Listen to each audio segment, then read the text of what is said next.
নির্বাচন করতে প্রতিশ্রুতিবদ্ধ সরকার। ভারতে গ্লোবাল সাউথ সামিটে ডক্টর ইউনূস, নরেন্দ্র মোদীকে ঢাকা সফরে আমন্ত্রণ।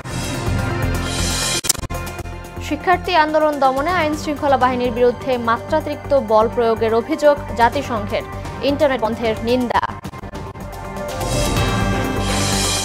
শেখ হাসিনা সবচেয়ে বড় বিএনপি, বিচারের কাঠগড়ায় দাঁড় করাতে ভারতের সহায়তা কামনা। এবং চাকরি স্থায়ীকরণ দাবিতে আন্দোলনে চুক্তিভিত্তিক নিয়োগপ্রাপ্তরা সময় মতো বেতন না দেয়া সহ নির্যাতনের অভিযোগ।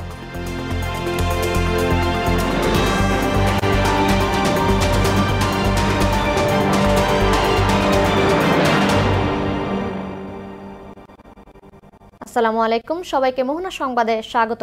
শুনছিলেন শিরোনাম, সঙ্গে আছি মার্জিয়া তিশা। এবার বিস্তারিত। অন্তর্ভুক্তিমূলক বহুত্ববাদী গণতান্ত্রিক ধারায় ফিরতে অবাধ, সুষ্ঠু ও অংশগ্রহণমূলক নির্বাচন করতে সরকার প্রতিশ্রুতিবদ্ধ বলে জানালেন প্রধান উপদেষ্টা ডক্টর মোহাম্মদ ইউনূস। ভারতে আয়োজিত ভয়েস অব গ্লোবাল সাউথ সামিটে ভার্চুয়ালি যুক্ত হয়ে তিনি বলেন, রাষ্ট্রের প্রতিটি প্রতিষ্ঠান সংস্কার করে জনগণের আকাঙ্ক্ষা পূরণ করা হবে। ভারতের প্রধানমন্ত্রী নরেন্দ্র মোদীকে ঢাকা সফরের আমন্ত্রণও জানান প্রধান উপদেষ্টা। নাসির উদ্দিনের প্রতিবেদন। ভারতের নয়াদিল্লিতে বসে ভয়েস অব গ্লোবাল সাউথ সামিটের তৃতীয় আসর রাষ্ট্র বা সরকার প্রধান পর্যায়ে অনুষ্ঠিত উদ্বোধনী অধিবেশনটি সঞ্চালনা করেন ভারতের প্রধানমন্ত্রী নরেন্দ্র মোদী। हमारे बीच कैपेसिटी बिल्डिंग, स्किलिंग और नॉलेज शेयरिंग पर काम कर रहा है। সামিটে ভার্চুয়ালি যুক্ত হন অন্তর্বর্তী সরকারের প্রধান উপদেষ্টা ডক্টর মোহাম্মদ ইউনূস। বক্তব্যে তিনি ছাত্র জনতার গণ অভ্যুত্থানে গণতন্ত্র ও মানবাধিকার প্রতিষ্ঠার বৈপ্লবিক উত্তরণ তুলে ধরেন।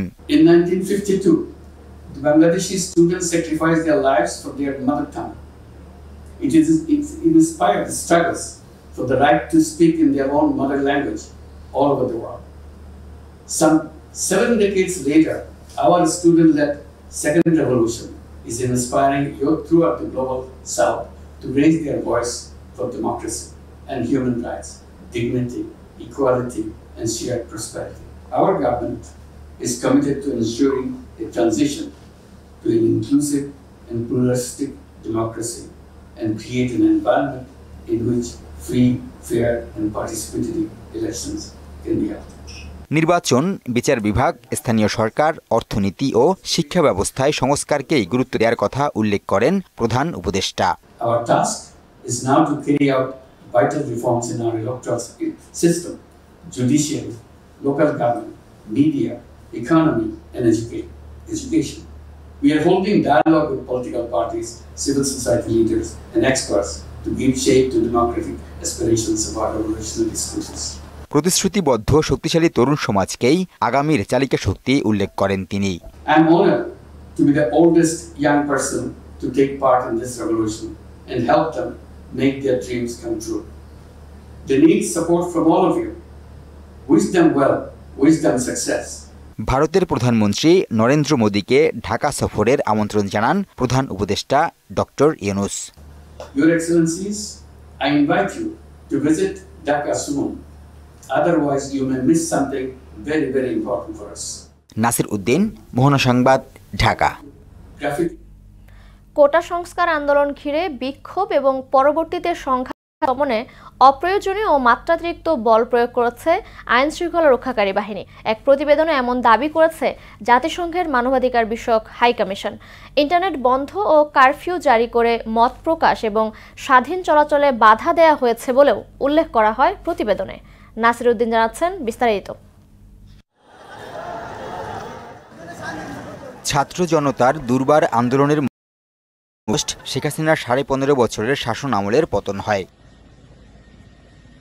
বাংলাদেশের সাম্প্রতিক বিক্ষোভ ও অস্থিরতা বিষয়ে প্রাথমিক বিশ্লেষণ শীর্ষক প্রতিবেদন প্রকাশ করে জাতিসংঘের মানবাধিকার বিষয়ক হাই কমিশনারের দপ্তর OHCHR। গণমাধ্যম এবং আন্দোলনে যুক্তদের দেয়া তথ্য উল্লেখ করে সংস্থাটি বলছে, 16 জুলাই থেকে 11 আগস্ট পর্যন্ত বিক্ষোভ এবং পরবর্তী সহিংসতায় অন্তত 650 জন বাংলাদেশি প্রাণ হারিয়েছেন। 10 পাতার প্রতিবেদনে বলা হয়, পুলিশ ও আধা সামরিক বাহিনী শান্তিপূর্ণ বিক্ষোভ এবং সহিংসতা দমনে নির্বিঘ্ন বল প্রয়োগ করেছে। আইনশৃঙ্খলা রক্ষাকারী বাহিনীর সদস্যরা রাবার বুলেট ও সান গ্রেনেডের পাশাপাশি পাকিস্তানি ব্যবহৃত অস্ত্র, বুলেট সহ নানা রকম প্রাণঘাতী আগ্নেয়াস্ত্র ব্যবহার করেছেন। বিক্ষোভকারীদের মধ্যে কিছু ব্যক্তির লাঠি, ইট বা অপ্রচলিত অস্ত্র ব্যবহারের বিপরীতে আইনশৃঙ্খলা রক্ষাকারী বাহিনী আগ্নেয়াস্ত্রের অপ্রয়োজনীয় ব্যবহার করেছেন। জাতিসংঘ বলছে, বিক্ষোভকারীদের উপর গুলি চালানোর জন্য আইনশৃঙ্খলা রক্ষাকারী বাহিনীর হেলিকপ্টার ব্যবহার সহিংসতার মাত্রাকে তীব্র করেছে। নিহত ব্যক্তিদের মধ্যে বিক্ষোভকারী, পথচারী, কর্মী, সাংবাদিক এবং বাহিনীর বেশ কয়েকজন সদস্য রয়েছেন। হাজার হাজার বিক্ষোভকারী, পথচারী আহত হয়েছেন। রোগীদের ভিড়ে হাসপাতালগুলো উপচে পড়েছে। নিহত ব্যক্তিদের সংখ্যার বিষয়ে যে খবর প্রকাশিত হয়েছে তা সম্ভবত প্রকৃত সংখ্যার চেয়ে কম, কারণ কারফিউ, ইন্টারনেট বন্ধ এবং চলাচলে বিধিনিষেধের কারণে তথ্য সংগ্রহ বাধাগ্রস্ত করা হয়েছে। OSCHR বলছে, আইনশৃঙ্খলা রক্ষাকারী বাহিনীর অভিযানে ঢাকাসহ সারা দেশে হাজার হাজার মানুষকে গ্রেফতার করা হয়। প্রতিবেদনে বলা হয়, সরকার পতনের দিন গণভবন, প্রধান বিচারপতির বাসভবন, বঙ্গবন্ধু জাদুঘর সহ অনেক স্থাপনায় হামলা হয়েছে। শুধু 5 ও 6 আগস্ট 27 জেলায় হিন্দু সম্প্রদায়ের বাড়ি ও স্থাপনায় হামলা, লুটপাট হয়েছে। মানবাধিকার লঙ্ঘনের বিষয়ে অবিলম্বে স্বাধীন, নিরপেক্ষ ও কার্যকর তদন্ত শুরু করা, দায়ী ব্যক্তিদের জবাবদিহির আওতায় আনা এবং ক্ষতিগ্রস্তদের জন্য কার্যকর প্রতিকার নিশ্চিত করতে কর্তৃপক্ষের বাধ্যবাধকতা রয়েছে বলে জাতিসংঘের প্রতিবেদনে উল্লেখ করা হয়। নাসির উদ্দিন, মোহনা সংবাদ। বন্ধুত্বপূর্ণ সম্পর্ক অটুট রাখতে অবিলম্বে শেখ হাসিনাকে ফেরত পাঠাতে ভারতের প্রতি আহ্বান জানিয়েছেন বিএনপি নেতারা। সাবেক এই প্রধানমন্ত্রীকে ইতিহাসের সবচেয়ে বড় ঘাতক উল্লেখ করে তাকে দেশে ফিরিয়ে এনে ফাঁসি দেওয়ার দাবি জানান দলটির নেতারা। রেজা খানের রিপোর্ট। গণহত্যার নির্দেশদাতা শেখ হাসিনাকে দেশে ফিরিয়ে আনা সহ সন্ত্রাসী সংগঠন হিসেবে আওয়ামী লীগকে নিষিদ্ধের দাবি শীর্ষক সমাবেশ ও আলোচনা সভার আয়োজন করা হয় জাতীয় প্রেস ক্লাবে। এতে নতুন সংবিধান প্রণয়ন করে রাষ্ট্রপতি মোহাম্মদ শাহাবুদ্দিনের পদত্যাগ দাবি করেন গণ অধিকার পরিষদের আহ্বায়ক নুরুল হক নূর। বর্তমান সংবিধান দিয়ে হবে না, এই সংবিধান বাতিল করে আপনাদেরকে নতুন সংবিধান ঘোষণা করতে হবে। আপনাদেরকে অবশ্যই প্রেসিডেন্টকে অপসারণ করে ডক্টর ইউনূসকে প্রেসিডেন্টের দায়িত্ব নিতে হবে।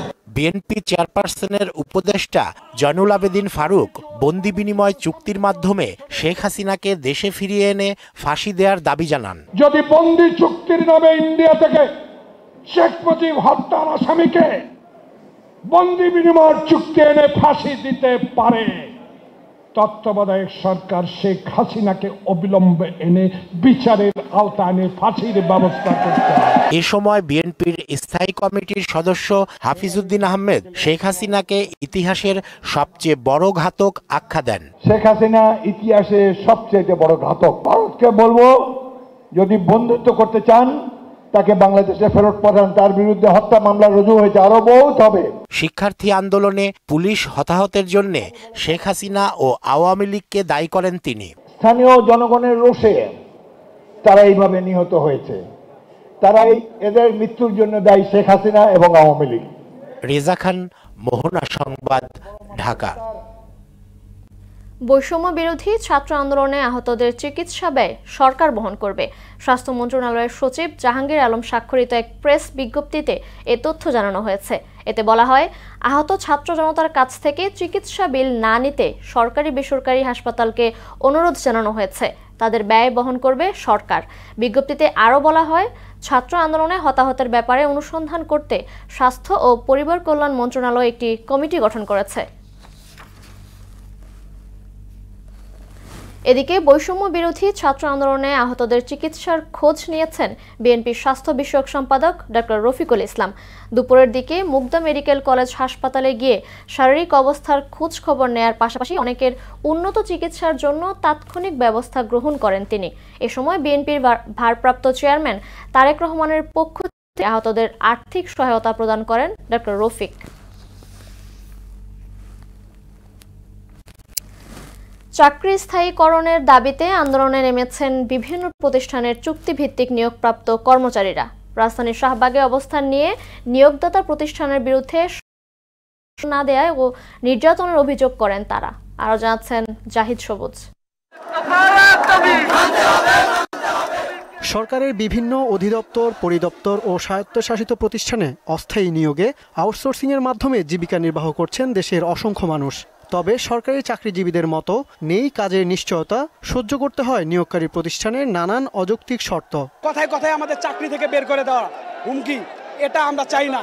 বেতন 3 মাস 4 মাস পর আমাদের দেওয়া হয়, 6 মাস পর দেওয়া হয়। আমরা যদি কিছু বলতে যাই আমাদের লাথি দিয়ে চাকরি থেকে বের করে দেবে। আমরা দীর্ঘদিন ধরে এভাবে কর্মস্থলে আছি, আমাদের কোনো স্থায়ী কোনো ঠিকানা নাই, কিছু বললে আমাদের চাকরি থেকে বের করে দেয়। আউটসোর্সিং এর চাকরিটা আমরা আমাদের কথায় কথায় চাকরি নাই, আমাদের বৈষম্য শিকার হতে হয়। অস্থায়ী যেন না থাকে, আমাদের জন্য বেতন, বোনাস, ছুটি এবং ইনক্রিমেন্ট যাই থাকুক সেটা যেন সরকারিভাবে হয়।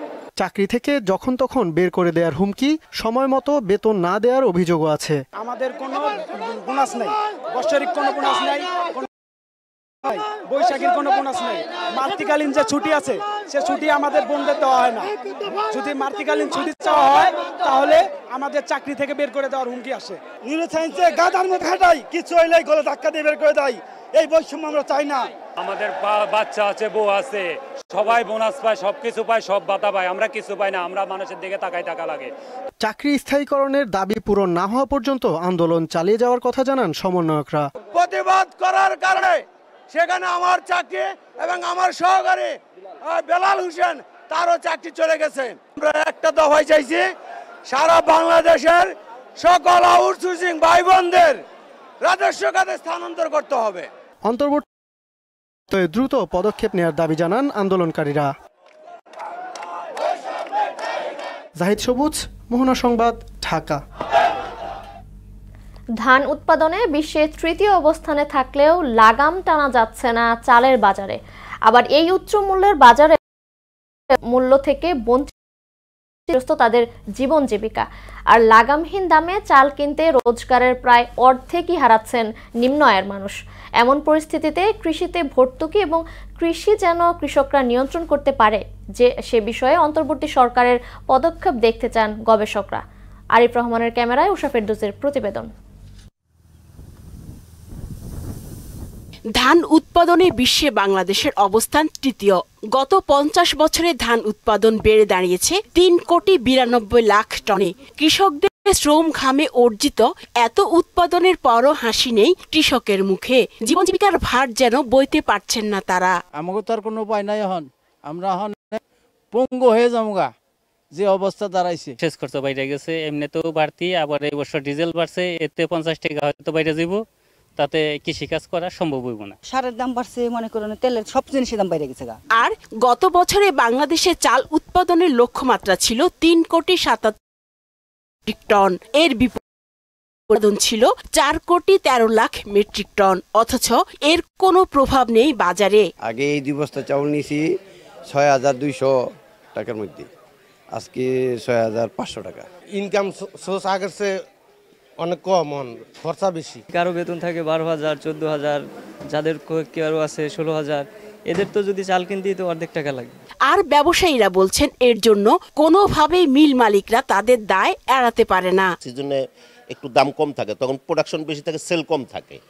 আর ওইটা যখন বড়দের হাতে চলে আসে তখন একটু ক্রাইসিস তৈরি হয়, সে সুবাদে একটু দামটা বাড়ে। গ্রুপ অফ কোম্পানি ওরা করে কি, ওরা প্রচুর পরিমাণ ধান স্টক করে, মানে ওদের জ্বালায় ছোট ছোট মিলগুলা তো এখন আর ওভাবে করতে পারতেছে না, যার জন্য ওরা একটা সংকট তৈরি করে, মানে ইচ্ছা করে তৈরি করে। বড় বড় কর্পোরেট কোম্পানিগুলা ওরা চাউলের ব্যবসা আসছে, বড় বড় রাইস মিলগুলা তৈরি করছে, কইরা ওরা মনে করেন বাজারটা এখন ওদের নিয়ন্ত্রণে চলতেছে।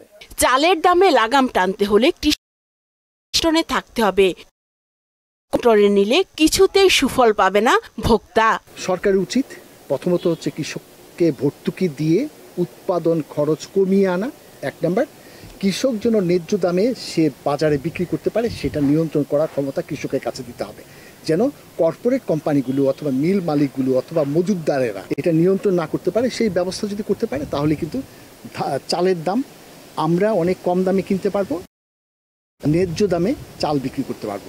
আর নিশ্চিত করতে হবে কৃষকদের সার, বীজ ও সেচের নিশ্চিত সরবরাহ, বলছেন কৃষি গবেষকরা। কৃষি যখন কর্পোরেটদের হাতে চলে যায় তখন কিন্তু বাজার মূল্য তারা নিয়ন্ত্রণ করে। উষা ফেরদৌস, মোহনা সংবাদ, ঢাকা। বিডিআর বিদ্রোহ ঘিরে হত্যাকাণ্ডের মামলায় যেসব তদন্ত হয়েছে তার প্রতিবেদন প্রকাশের দাবি জানিয়েছেন নিহত সেনা সদস্যদের স্বজনরা।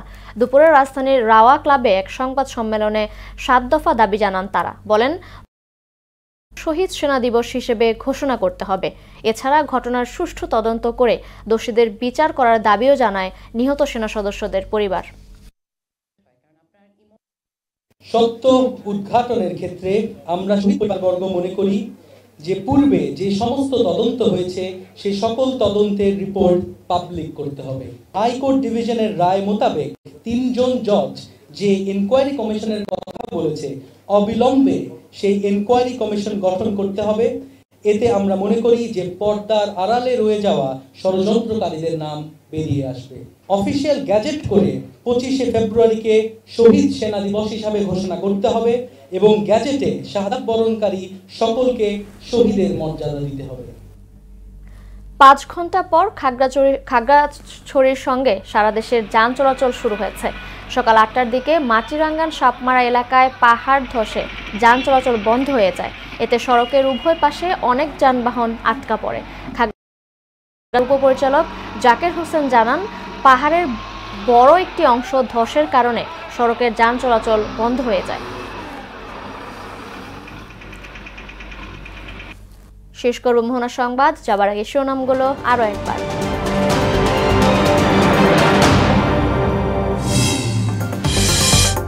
অংশগ্রহণমূলক সুষ্ঠু নির্বাচন করতে প্রতিশ্রুতিবদ্ধ সরকার। ভারতে গ্লোবাল সাউথ সামিটে ডক্টর ইউনূস। নরেন্দ্র মোদীকে ঢাকা সফরে আমন্ত্রণ। শিক্ষার্থী আন্দোলন দমনে আইনশৃঙ্খলা বাহিনীর বিরুদ্ধে মাত্রাতিরিক্ত বল প্রয়োগের অভিযোগ জাতিসংঘের। ইন্টারনেট বন্ধের নিন্দা। শেখ হাসিনা ইতিহাসের সবচেয়ে বড় ঘাতক বলছে বিএনপি। বিচারের কাজ করায় দাঁড় করাতে ভারতের সহায়তা কামনা।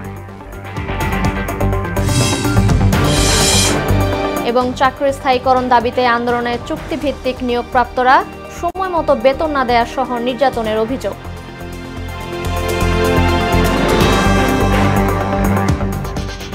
এই ছিল মোহনা সংবাদে। পরবর্তী সংবাদ রাত 9টায়। এর আগের সংবাদ এক নজরে দেখবেন সন্ধ্যা 7টায়। মোহনার সবশেষ খবর জানতে ভিজিট করুন www.mohana.tv। সংবাদ দেখতে পারেন ফেসবুক ও ইউটিউবেও। এতক্ষণ সঙ্গে থাকার জন্য ধন্যবাদ সবাইকে।